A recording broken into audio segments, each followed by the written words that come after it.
Hey, what's going on, everybody? Thanks a lot for joining me. Today is Thursday, so I'm going to be taking a movie from my collection and making a Swiss design poster out of it. I decided to choose Swiss ahead of actually knowing what the movie was, just to make it a little bit more challenging. Before we get started, please remember to hit like and subscribe, and also click the bell for notifications to be notified of all new content. Now, let's head over to the random item picker. Alright, so I've got everything copied onto my clipboard, so I'm going to go ahead and paste them in here. And I found a new online random picker, and I like this one because as it's filtering through, it filters through random items, so it doesn't show just the first like 10 or something as it's doing it. So we're going to go ahead and pick random item, and let's see what the winner is. Brian Regan, I Walked on the Moon. Okay, so this is actually not a movie. This is a DVD of stand-up comedian Brian Regan, so let me go ahead and grab that. All right, so here it is, Brian Regan's I Walked on the Moon. Definitely our favorite comedian. Right after that would probably be Jerry Seinfeld, and then Jim Gaffigan, and then a few other ones, like especially from like dry bar comedy. We like stuff like that. So this one has all kinds of classics, like we love the Emergency Room one.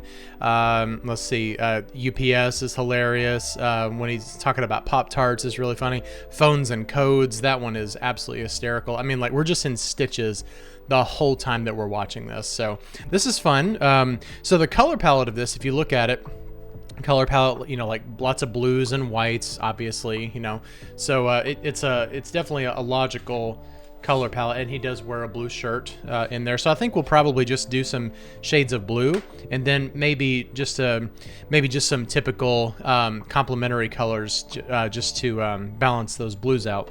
All right, so let's go ahead and get started. Let's go head over to Illustrator. All right, so I've got my document here. I'm going to go ahead and move my mic down a little bit. There we go. I've got my document here, 18 by 24 inches. First thing I'm going to do is I'm going to go grab my Swiss grid. And you know what? I think I'm just gonna. I'm getting sick of I'm getting the American Airlines out every single time, so I'm just gonna go ahead and take those out now. All right, so let's copy the grids. Go ahead and close this. Paste. Everything is centered. All right, so now we can lock the grids, and then we can easily hide it by just doing Command and the semicolon on the keyboard if you're on Mac. I think it's Control semicolon if you're on Windows.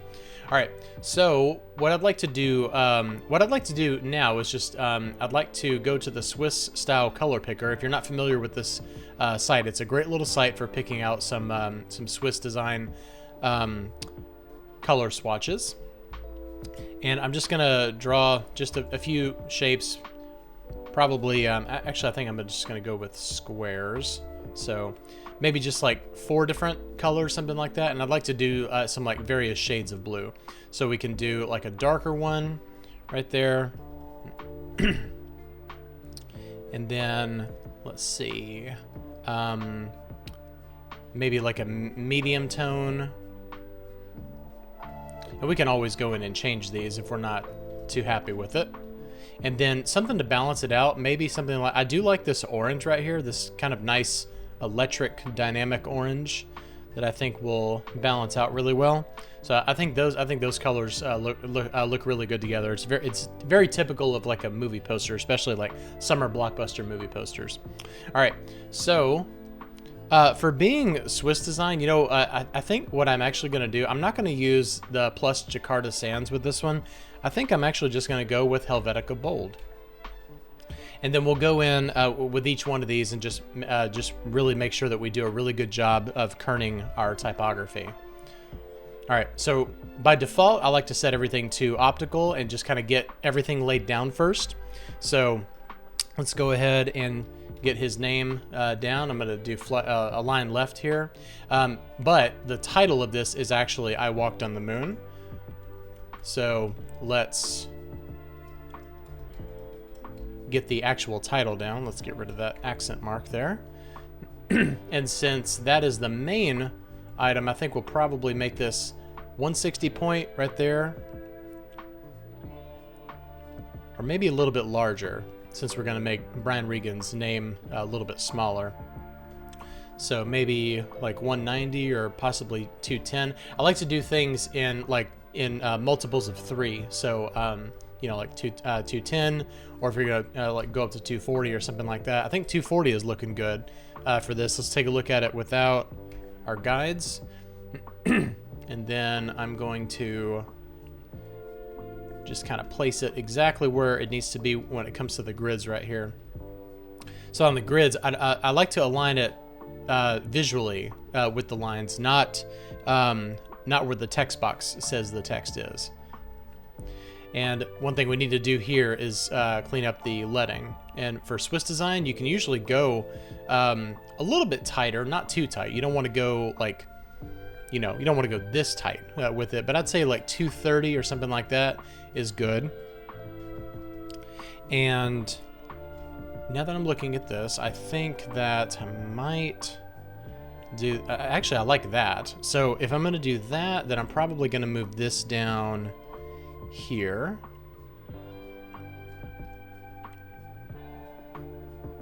And that is going to sit right there at our guide. I do wish that you could, well, I guess let's try it. Snap to glyph, maybe? Not exactly snapping, but it's it's fine. Besides, spend that little bit of extra time to make sure that your text is exactly where it needs to go. All right. And then for this one, I think we'll start off just kind of making it blue. Typically, I like to save coloring until the end, but it just, it really just kind of depends on what you're doing. So for something like this, for a Swiss design, I definitely want to do some circles because it is, the moon. So, and if you look at the actual artwork itself, there's actually a picture of the moon on there. So for this, I think that we'll probably do some kind of, maybe like a step and repeat or something. And so let me get this down to about 5 inches so it's easy to work with. And then I think what we'll do is bring this up just a little bit. And then we will do like a rotation type of thing. And can always go back. As far as coloring goes, we can always go back to exactly what we were doing before. So I think I'm going to do probably like a 30-degree rotation there, and it's just going to go like that. And actually, before I do that, let me just get rid of this because we don't actually need to align it to that. So let's just do that without that other one. So now we'll just bring this down slightly to about right there, 30-degree, and then copy. We're just going to copy all the way around this way.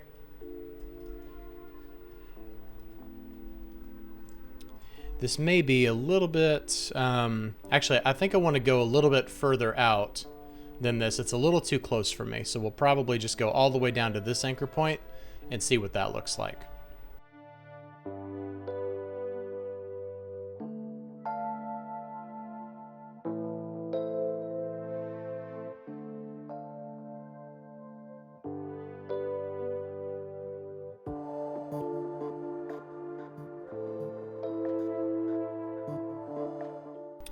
I'm not too in love with this actually, so I think I'm just probably going to stick with a regular circle. Sorry, I didn't mean to waste your time there, but you never know you never know how things are quite going to shape up. So I think that we'll probably just go with a standard circle right here, and then maybe add a couple of dots just to kind of make it a little bit more moon-like, I guess.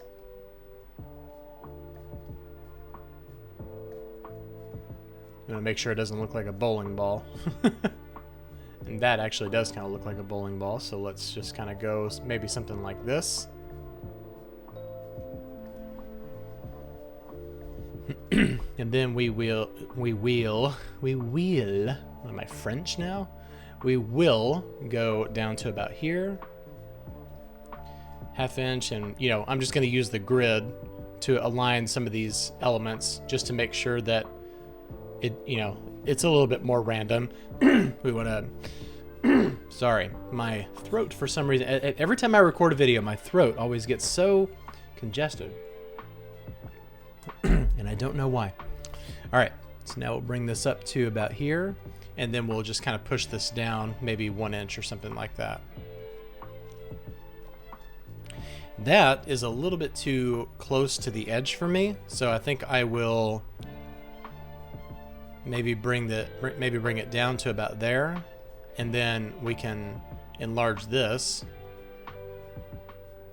and then go to about right there with it. And let's go to this anchor point, or guide, not anchor point, and push it out by 1 inch. Okay, looking cool.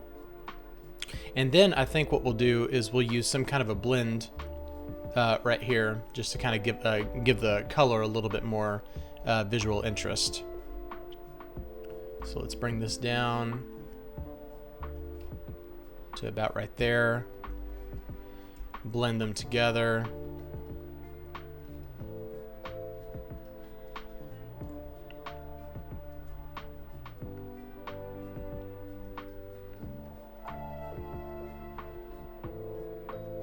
And then for the outer color right there, we can probably go a little bit more on the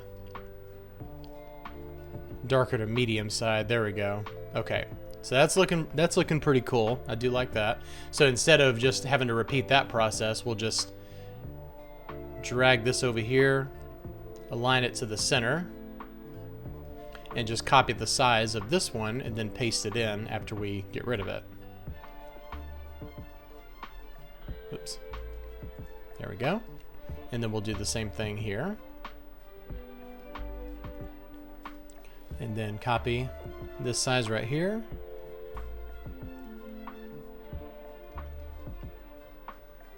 All right, there we go. Okay. So there's our moon.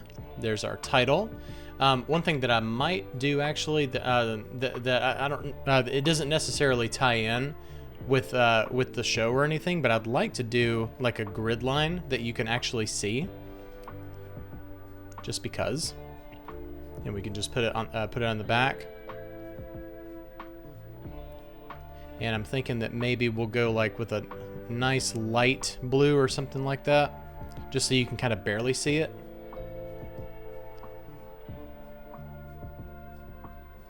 And then we can also add in, I think as far as the shapes go, we'll just kind of keep it like that. All right, so our main title of this is I Walked on the Moon. So we'll make Brian Regan's name half the size, which would be 120. And we'll just kind of stick his name up here.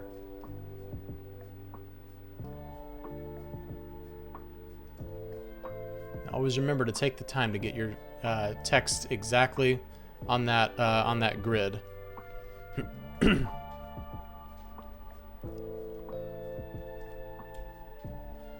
I like that shade right there.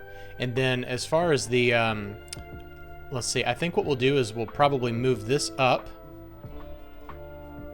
to where it's not actually touching the bottom, because we need to put some smaller type down here if we're gonna do like a true Swiss design poster.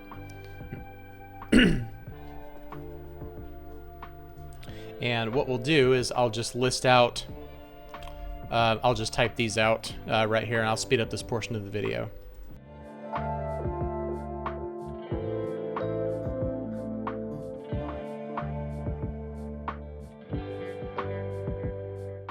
All right, so I got everything typed out here, and what I did was, so we started off here at 240, and then half the size at 120, and then I divided that by 4 for these little titles right here. So these are the actual, these are the chapter indexes, or the title tracks, if you will, if this were an album. So normally I like to look for things that I can divide up into 3 or 4 or something like that. 10 doesn't divide into 3 or 4. So I think what we'll do is for this right here, I will, it'll obviously have to be a little bit unbalanced, which is fine. It's not the end of the world.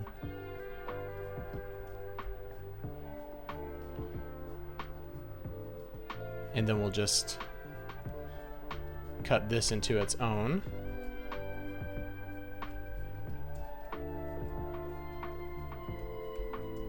Okay. All right, and then for these, I think we'll pick up on that orange.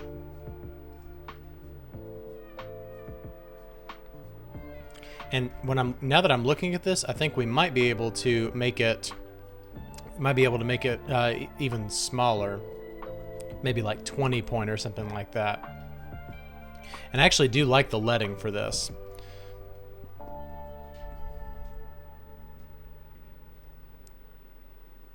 So let's go over here.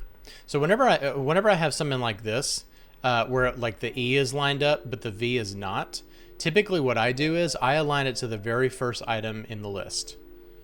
So it's not necessarily a hard and fast rule. You can kind of do whatever you want there, but I like to just do it on the first list item. That way, like kind of like my logic behind it is, you know, when people look at this M right here, they're going to see if it lines up with the first item here. Like beyond that, they're not really going to care. And then we'll just align these up to these grid lines right here. All right, that's looking good.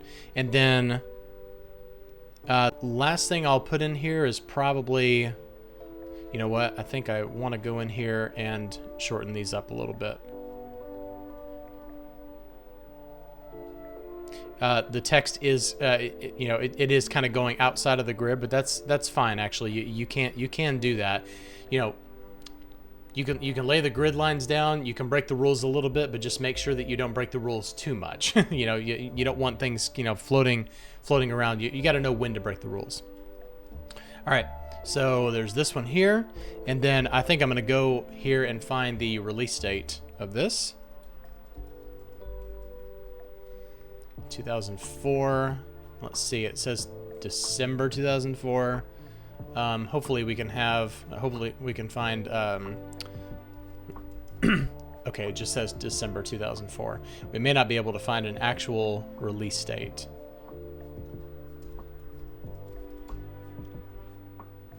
December. I'll probably just put like a random date, like maybe December 15th or something like that. Whenever I can't find the actual release date. Oh wait, this says December 1st. Okay, we'll just go with that.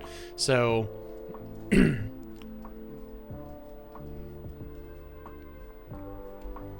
so if you're wanting to follow kind of the Swiss formats here, what you typically, you know, you see this date format a lot right here. You know, you'll find other ones too, but typically you'll see this. Since it's an American release, I'm going to go with American format, but it's totally fine to swap it and say like the 1st of December 2004, but I'm going to keep it as 12/1/2004. And then for these right here, like as you can see, even though we are aligning to the grid right here, and this is kind of a matter of personal preference. I've seen, you know, I've seen posters that are aligned like this, but I've also seen ones where they just distribute it across. My personal preference is to distribute it across. Like in situations like this, I don't care what the grid says. So I'm going to select everything, make sure that I'm aligned to the selection, and then horizontal distribute space. So that way it's actually taking, you know, actual mathematics into account and distributing across the space that it's working in. All right, so, and then from this point, you can call this done. However, if you want to add a little bit more of like an aged aesthetic to it, this is what I would do. I would copy everything, bring it over into Photoshop, paste it as a smart object. I'm gonna go ahead and bring in my 1/4 inch bleed because I don't really care about that right now. And then first thing I want to do is go down to the background layer, add a solid color, something kind of in the orange area, and just kind of go like a nice bright version of that, like maybe 5% or less, maybe 3%, just to make sure that the grain that we're going to add to this is picked up in that background color. Camera raw filter here, and this will actually lay down all of our grain. And for something like this, I'm going to go 75, And then size and roughness, probably 25 each, and then a slight vignette of -10. Go into overlay. And it's kind of hard to see for the background, but you can see it being picked up in the actual text. So slight grain happening there. And then what you can do is, if you're not seeing enough of it, you can just kind of darken it a little bit. Probably like around 10 would be fine. But, you know, it's starting to get to the point where you can tell it's kind of artificially colored. So I would say that, you know, like this is like 7. So I would probably leave it around 7. And also, so here's the final version, but you know, you can go in and you can add all of your own effects to it. If you want to add some paper effects, you can do that kind of stuff too. I've seen where they do like a grunge filter on top of it to kind of make it look like a destroyed Swiss design, and that's always fun. It's not really my taste of design. You can also invert the colors. I think that's pretty interesting right there. You know, just to kind of give it a black background. It does make it to where those grid lines are barely visible, but they're already barely visible, so it's not really that big of a deal. And you can also cycle through your blending modes to get all kinds of different look and feels. That's the cool thing about Photoshop and the blending modes, is that you can. That's really nice. I like that actually. All those nice muted colors. You know, blending modes, layer styles, layer effects. It can really affect a lot how your design turns out. So just keep that in mind whenever you're putting stuff like this together. That's also pretty cool. And then from that point, it would be cool to invert that. It's cool just to kind of play around with these. And then you can go in and change the colors if you want to, making them a little bit more blue and orange like they were before. But, you know, you get the point. There's a lot of experimenting that you can do once you've got your design into Photoshop, and you can play around with the layer styles and all these crazy things. But it's really fun. I'm going to stop now. I could keep going with this, but I'm going to stop for your sake. All right, well, thanks a lot for watching. I hope you enjoyed that, and I hope you learned something about Illustrator and Photoshop and Swiss design. So if you did, please let me know what you learned down in the comments. If you like this video, please remember to hit like and subscribe, and also click the bell for notifications to be notified of all new content. Thanks a lot for watching, and thanks for subscribing. I'll see you next time. Bye-bye.